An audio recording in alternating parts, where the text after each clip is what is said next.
tonight for our male figure tutorial, we need a printout from the internet of the male surf figure and also our tracing paper.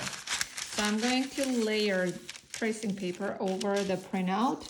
And the first thing I'm going to do is to mark the plumb line, which is from the middle of the throat, from the clavicle, drops all the way to the ankle bone, back of the leg. And that would be our straight line that will help us to keep the figure in balance.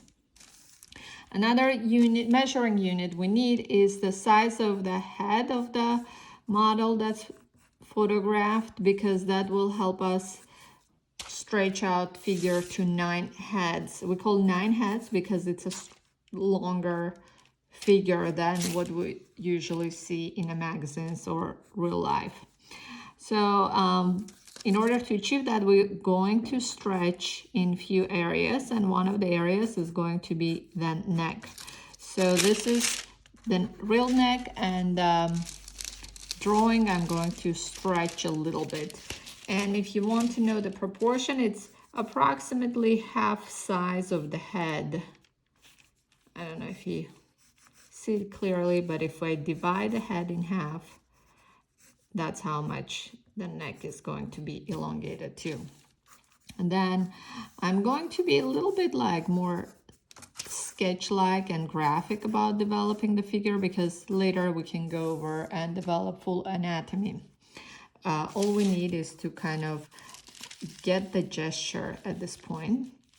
So let's count to 9. 1, 2, 3, 4, 5, 6, 7, 8, and 9. That's a pretty long figure. If I want, I can make it a little bit shorter, like 8.5, to not have it super long. In some cases you do want it long, but sometimes it looks a little bit extra. But anyways, about 3 head mark, it's going to be the waistline. So for that, I'm going to move the page a little bit higher so I can stretch in that area. And then in a male anatomy, these obliques are kind of a nice form to illustrate. So I'm kind of doing the oblique muscles on the sides. And then we'll go over anatomy in a bit. So at the 6th mark, we're going to have the knees. At the 4 mark is going to be end of the torso. And usually if you go like this from the head to the torso, to the end of the torso, and all the way down, it should almost correspond. So here, again, I'm doing kind of a gesture-like drawing. And what I can do is I can move it all the way down from here, because if I want to trace, let's say if the model is wearing certain shoes that you want to trace, this will help you to be a little bit more accurate and trace it as is.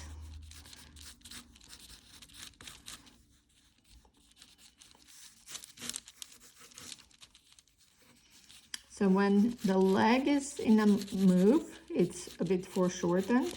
So that's what you want to do.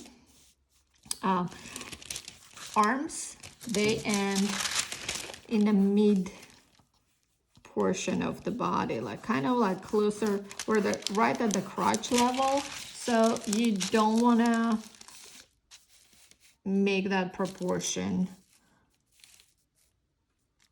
distorted. You want to keep that as is.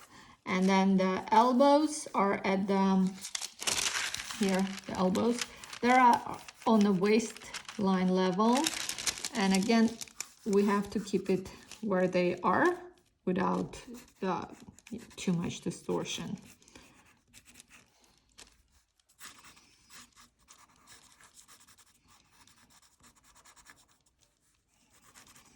Again, when the body is in a move, you might have some foreshortenings happening, which will make the body a little bit, you know, not specific if you measure it accurately, but it looks foreshortened, so it works. So this is going to be part 1, and then I'm going to go over muscular structure in second video.